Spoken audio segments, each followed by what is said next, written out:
Welcome to Business Amplified with host Kevin A. Dunlap. This podcast is for small business owners aiming to amplify their enterprises. Explore strategies to play a bigger game by becoming an author, public speaker, podcast host, or expanding your brand in other ways. Elevate your business on Business Amplified. Hello, everybody. Welcome back to Business Amplified. Today, we're going to be going all the way to Bali, Indonesia, and we're going to be talking with a Roberto. He's originally from Venice, Italy, and I'm very much looking forward to what he has to say. And this is one of our first international calls that we've had so far. However, I do feel we're going to be able to learn a lot of great information. So, Roberto, welcome to the show. Hello, and thank you for having me today. So, Roberto, tell us a little bit about yourself. Who are you? What is it that you do? And why is it that you do it? All right, sure. I'm Italian, as you announced before. I've been living a little bit around the globe in the States for a few years, and now it's 20 years that I am in Southeast Asia. I'm into technology, emerging technology, since I was a little kid. I'm a little bit a collector of gadgets and different things. And in my profession, I apply emerging technology to businesses. So in the past 10 plus years between AI and blockchain and decentralization is what I do in terms of consulting, setting up companies. Now I'm involved with the Play-twerk game. So there are several different things in this field. I love it because my job is something I like and I would do in my free time as a hobby. So it's something that really brings a lot of satisfaction and also help me support my family because I have 4 kids. Actually, the first is old enough and living with his girlfriend, but the other 3 are still younger and they live with me.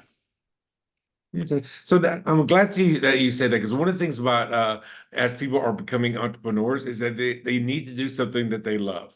And I've said this quite a few times over the years. Like I ask somebody, assuming they have a job or their business is your classic Monday through Friday 9 to 5.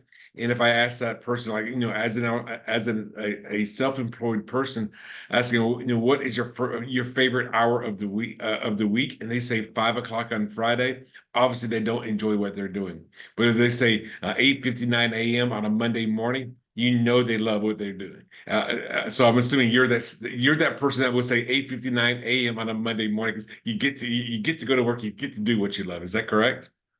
Yeah, I had time in the past where weekend were a little bit, a moment of anxiety because now people to relate to, it was a difference in moment where the social interaction are all at work and there are less outside work.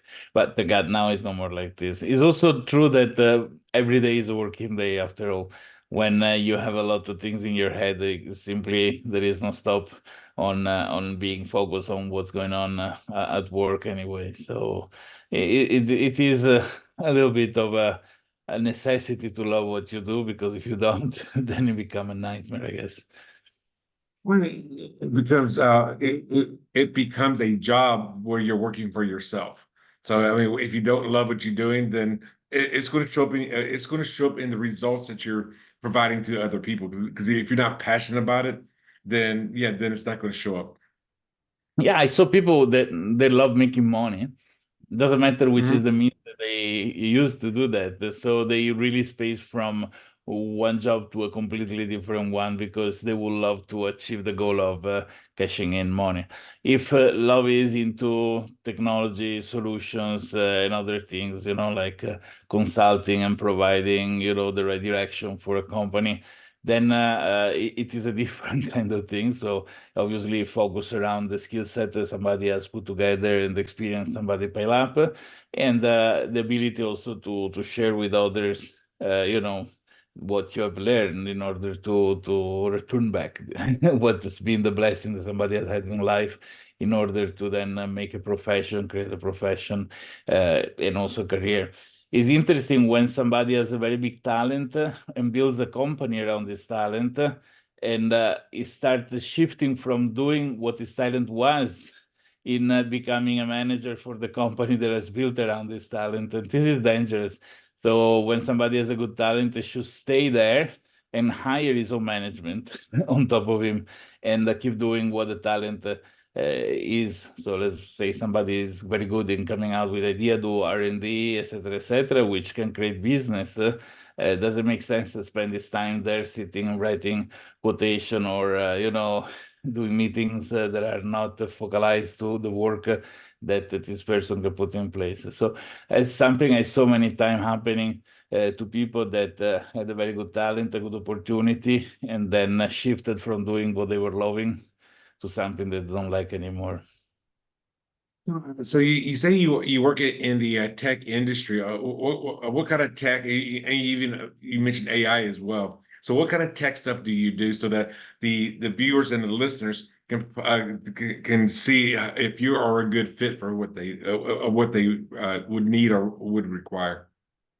Sure, I am specialized in decentralized systems, so system that mostly work in a peer-to-peer network, particularly blockchain, but not only, cryptography and the like. So in this with this skill set, there are a lot of things that come together. So decentralized system are usually adopted by consortiums of particular industries, by supply chain, by all those places where there are multiple companies working together. They don't want to elect one particular party to manage their data, or one particular party they need to trust to be the filter of what's happening between them.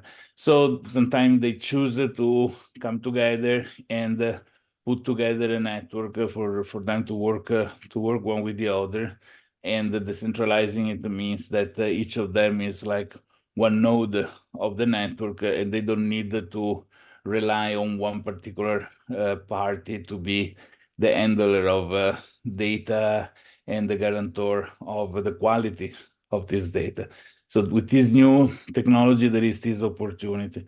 Artificial intelligence is something I'm not a deep expert on, but I've been working for many years just because I'm fascinated by it. And I think that recently, when people start working with ChatGPT, I think he has fascinated the full planet. is a tool that is gonna change the future a lot. So in a very more direct visual way compared to technology that are behind the scene on what we do, like blockchain, for example. Well, can you explain a little bit about blockchain? I know people that have invested in cryptocurrency. They hear blockchain, that they hear that terminology, and I get it. There's different companies that are working together and they're exchanging data. But can you explain to the general layman what is blockchain and how does that work? Sure. Okay, blockchain is a new recipe made with all the ingredients. So say there is there's been a solution put together for a particular need. That was the one of Bitcoin, of having something decentralized. But the use of blockchain for cryptocurrency is just one small part of all the things that can be done with it. And we're moving finally outside that.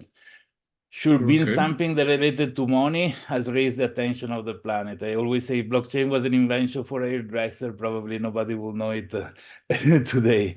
So having touched a very sensitive aspect of life, which is money, has emerged.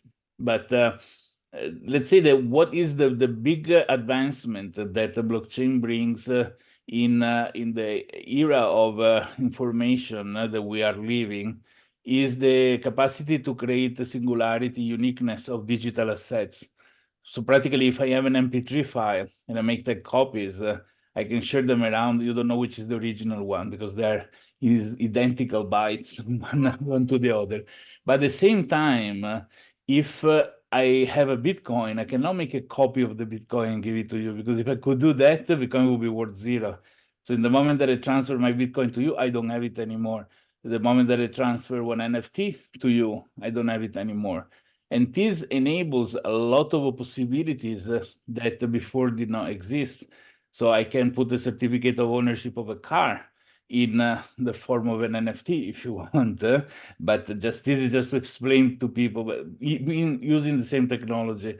So if the officer stopped me in the road, they can verify that the cars belong to me. If I was speeding, they can give me a fine on a driver license that is on the same basis technology, and where it's easy to then go to court or pay the fine. So it is a way to guarantee all the parties that need to use the data that are managed. The data is the original one, is the unique one, and is the one that we refer to, and not a copy, falsified version of it, etc., etc. On top of it, it guarantees that the rules between the parties that work on this data can be written down in a clear way and must be respected, because if they're not respected, they're automatically rejected.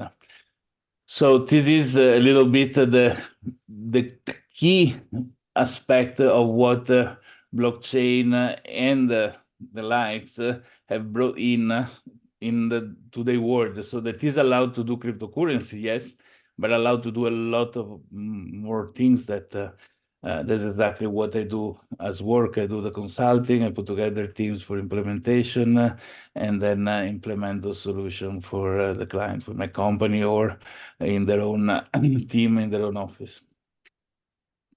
So, just out of curiosity, what kind of people do you like to work with? Are you? Is this a company that you own yourself? That you do this work, or is it something that you work for somebody else?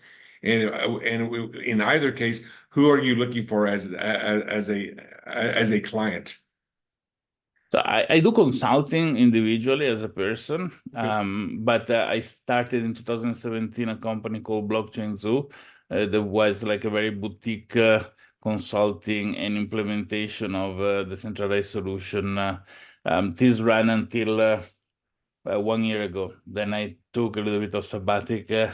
I took some time off. I started mentoring startup. I entered into two interesting startups, one based on artificial intelligence that we've been funded 25 million recently, and another one that is a Play-twerk, is like an add-on for flight simulator for people that use flight simulator to give a layer of the economic aspect of all the industry of aviation, also as a simulation. So those are two interesting aspects. And I keep doing consulting. Clients usually are industries that are shifting to, think, I give you an analogy. When digital camera came out, you had all this shop that had the big Kodak machine that you put the roll inside and automatically you press a button, Homer Simpson style, and the photo comes out developed automatically, right? And when digital camera came out, few decided to upgrade, started to learn to do digital photo retouch, printing for digital images. Others didn't, and Blockbuster style, they went bankrupt and they went out of business. So many companies, they offer services where there is a documentation flow, for example, rather than management of warranty, insurances, or quality standards in the supply chain. And they were using all the methods, and they're still using all methods. They want to understand what it means to now shift into the new wave of technology, not to end up like the Kodak shop or Blockbuster, if you want. Well, I remember the 110 films, or even in my younger days, I had a regular film camera, and I had to go to a photography or a photo processing thing to see if it's just to even see if the photo came out clear or not. Like maybe I'm taking the photo and my finger is covering the lens, like, oh, well, that one was wasted. Right. But yeah, I do get that.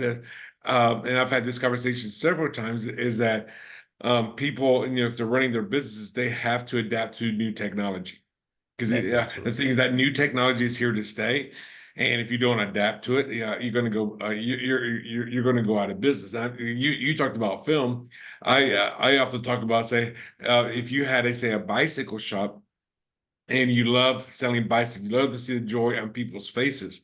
And then this new fad came on. He said, "This is a fad. This will never catch on. This internet thing doesn't. That's just a fad. Nobody's going to want to buy something that I have it mailed to them. No, they want to go to the actual shop. That person, that bicycle shop that did not adapt to the internet, or Kodak not adapting to digital film processing, or you also mentioned Blockbuster not doing online rentals, or making it more convenient, get away from the VHS tapes to DVDs. Yeah, if you don't adapt to new technologies, then yes, you're going to go out of business. I mean, and I feel the same way even with AI. AI, in my opinion, went mainstream and probably later 2022, early 2023. That's when it started catching on, and now it is all the rage. And if you don't adapt to that, then yes, you're going to go out of business. Now, how can somebody start adapting to, say, like you were saying, into the blockchain universe? Because to me, that is still very new. I'm still doing a lot of things older school ways. How can the general person adapt to that kind of new technology? So usually what happen in, I would say 95% of the cases where I do successful consulting, the CEO, the founder, or the leader of the company in a particular industry has a gut feelings that they need to do something. He doesn't really know why or what. And Okay. they call somebody like me to do first encounter. Is a very beautiful chat where they explain what they do in business, how they work with their client, with the supplier, and based on their narration, there are some questions and some comments on my side where I can start asking, but can this become better if done like that? I know your competitor doing things in this way, etc., etc. And I had incredible stories of people that could not see something and then they realize finally. So sometimes they invest in R&D, a little bit of experimentation. They don't want to lose, they don't leave what they're doing correctly. They keep doing it, but they put some money into experimenting how something new like this. So there is an MVP done, like something that is at the minimum effect to see how it can be adopted, how it can be integrated with what they do. And sometimes the difference is very strong. They reduce their losses a lot. Sometimes even in processes that are between their company and other company they work with, removing a lot of human errors in the processes, a lot of need of recalculation of amounts. So there are a lot of interesting application of these technologies, which expanded to mobile application, for example, that integrate with the system. So giving people the tools to operate these sorts of things. And I help setting up the whole implementation deliverable of the product, and something that pays well to me and to my company, and saves money to the client. So at the end is a win-win, usually in most of the terms. In clients, they also have a investment done. They can also promote their company in a better way when they can show that they are moving on with the rest of the technologies, so the advancement in technology. So what kind of industry, what kind of small business owner industry that you work with? Because if there, so I've got a friend of mine. He has a business for, I guess it's like medical billing. So he collects people's or patient data and helps them with their with their medical information as they're going from one hospital to the next hospital, because a lot of hospitals have different systems. So I know he's very data heavy. Now, what kind of businesses or industries do you tend to want to work with, or do you tend that needs to be working with you? Look, the beauty of software development in general is the fact that everybody needs it. If I look at my past, I did experience with a company that machinery to cut marble slabs, with archaeologists, with the plastic surgeon.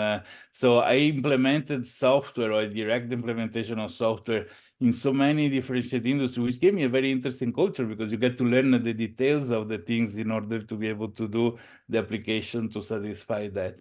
In the specific of decentralization and peer-to-peer systems, I started in 2013 to do experiments for banks between here in Southeast Asia, Singapore, Malaysia, and I did POCs with several banks on trade finance, for example, in all the trade processes, documentation processes in trade with a large company that was doing trading.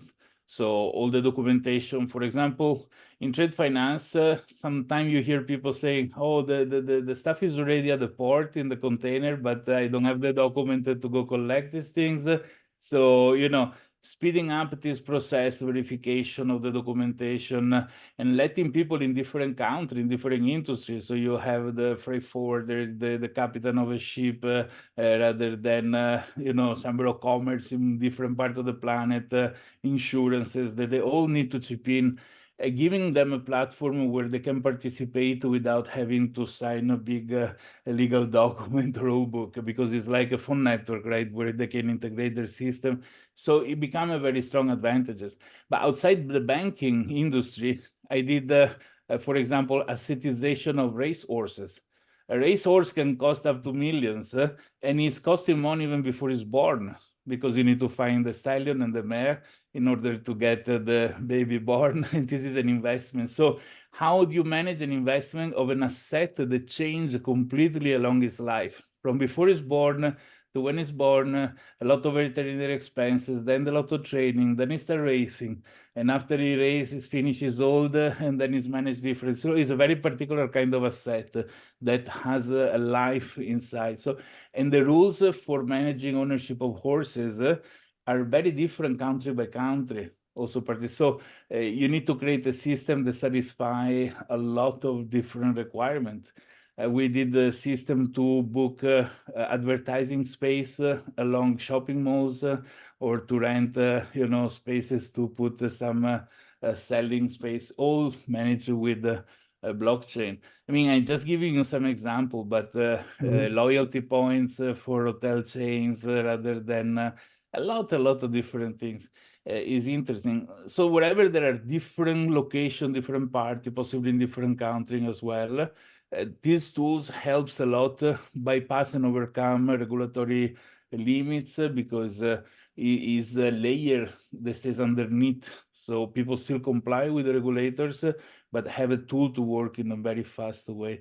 I did a supply chain for fruit juices, for example, in the coffee, you know, several different things that are all in need to optimize their way.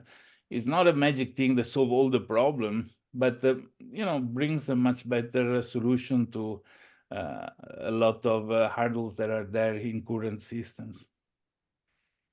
No, so you've been in business for a few years. What would you say has been some of your biggest challenges, and how did you get past those challenges? All right. This is a particular thing. If I think in the regular business aspect, maybe the racehorses, you know, client has been one of the most interesting. In terms of a consultant, the biggest challenge is the client that wants. There are some clients that want you to tell them what they want to hear, and not what you actually need to tell them. And this is a very annoying, a difficult challenge, I think.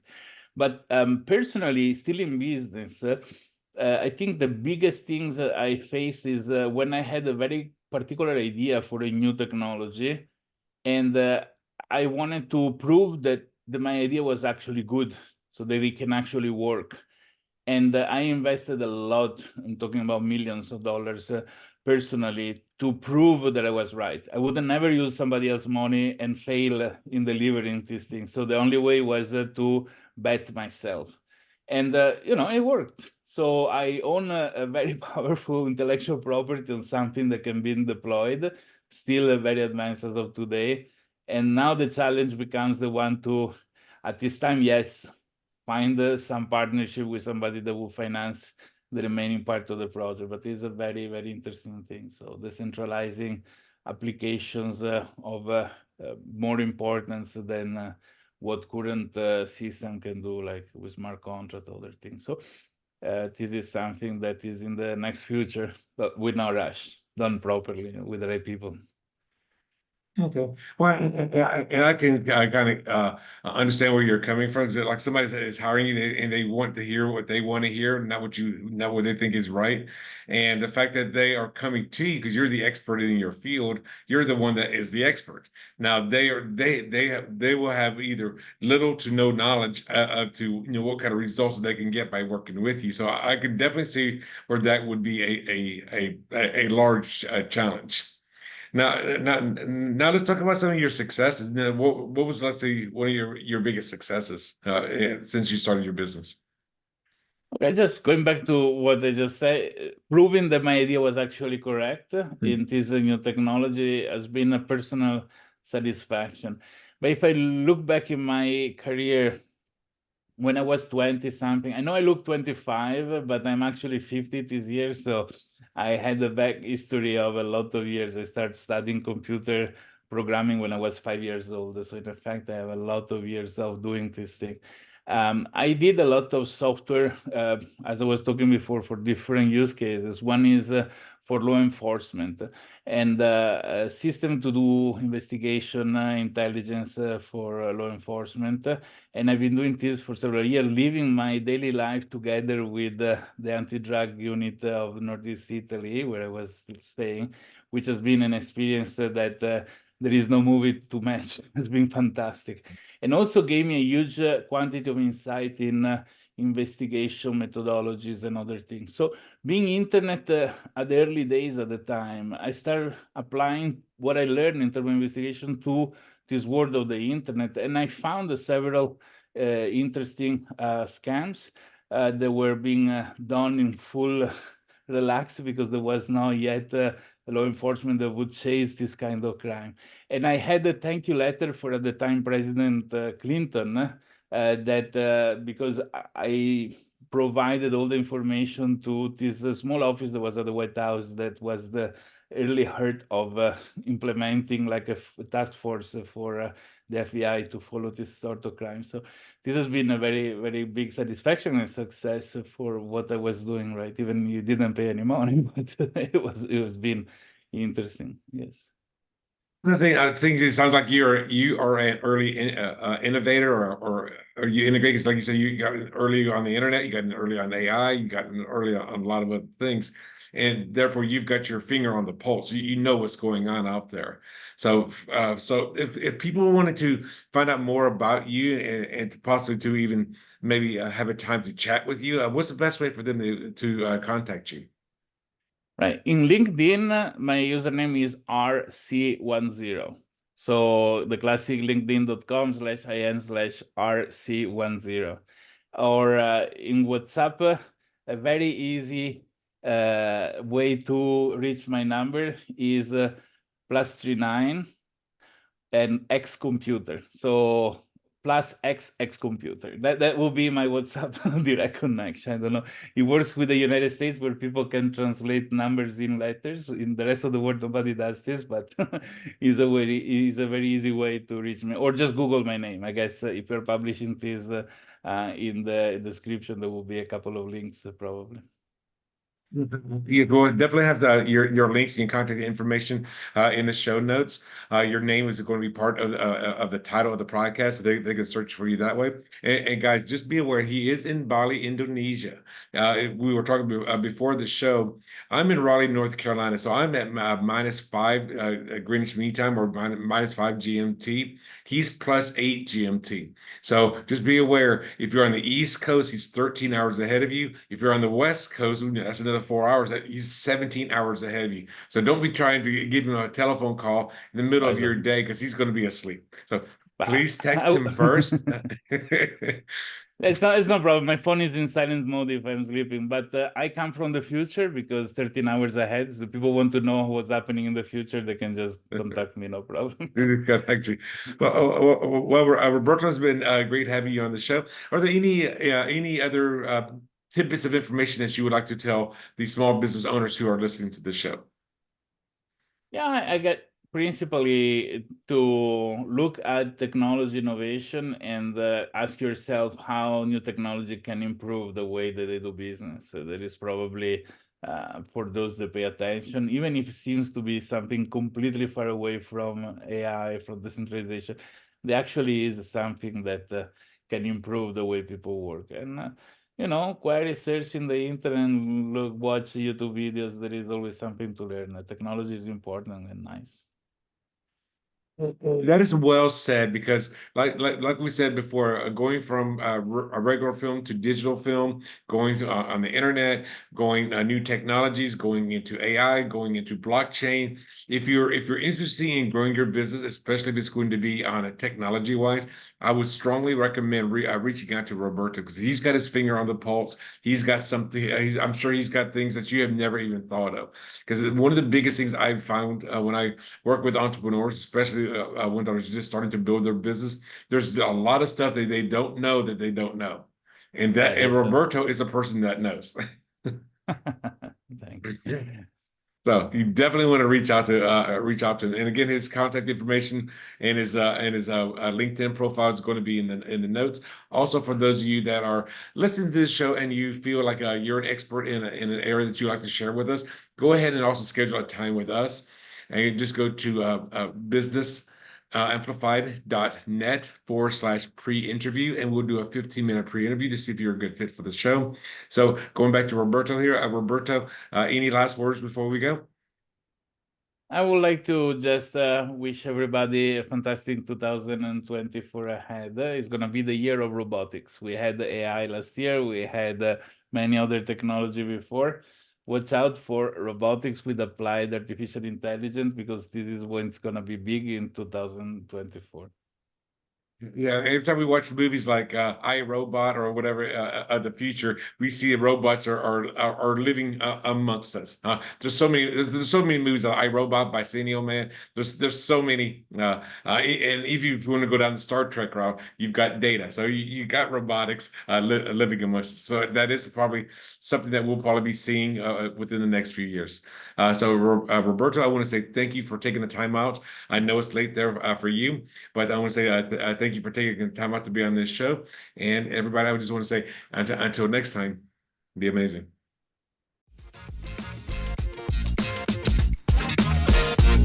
Thanks for tuning in to another empowering episode of Business Amplified with Kevin A. Dunlap. If you found value in today's insights, don't forget to subscribe, rate, and share the podcast. Keep amplifying your business. And remember, your success journey is our inspiration.